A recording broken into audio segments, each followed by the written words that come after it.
un evento importante e avete scelto proprio Agrigento per svolgerlo.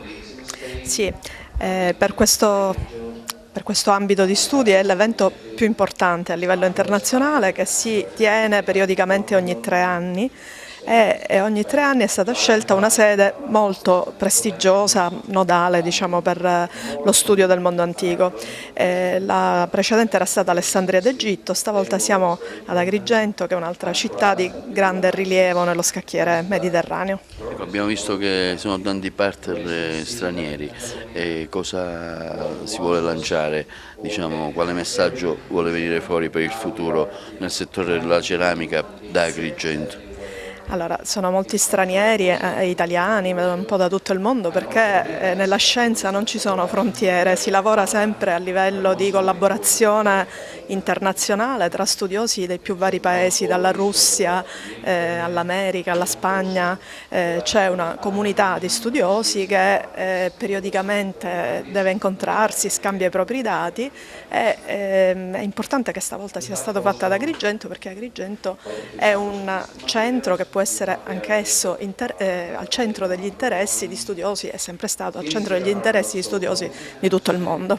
Quali sono gli obiettivi di questa sesta conferenza?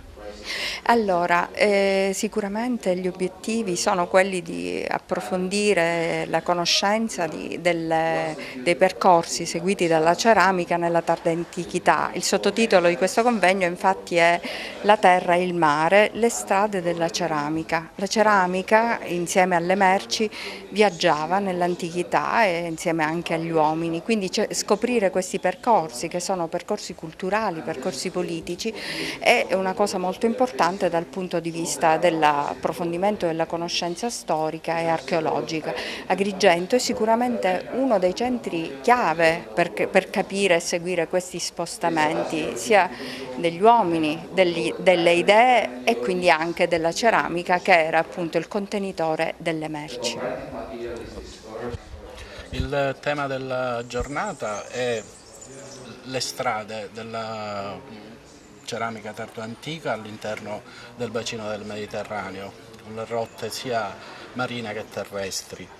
Il fatto che noi abbiamo voluto ospitarlo è a conferma del fatto che la Sicilia e Agrigento in particolare era attraversata da tutti questi percorsi e il Mar Mediterraneo allora era un luogo in cui le merci e le persone circolavano abbastanza liberamente. Noi vogliamo lanciare anche questo messaggio, che la Sicilia è al centro del Mediterraneo e che il Mediterraneo deve riprendere questa sua caratteristica di luogo di incontro delle persone e quindi anche dei loro prodotti più importanti. Si è scelto Agrigento, l'iniziativa ha coinvolto diverse nazioni, la sede di alcune nazioni, ultimamente l'Egitto, oggi ad Agrigento. Ecco, che messaggio si può lanciare e che esperienza si può fare un resoconto di questa iniziativa?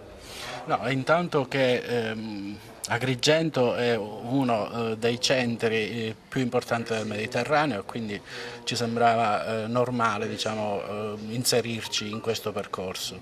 Devo dire che a fine giornata si lavorerà sul prossimo convegno, si sceglierà la città in cui verrà svolto. Quindi siamo all'interno di questi processi di governo e di orientamento dei fatti culturali che si svolgono all'interno del Mediterraneo e questo ovviamente ci fa piacere e si conferma naturalmente la centralità della Sicilia all'interno di questi percorsi sia in antico che speriamo anche per il futuro. Grazie.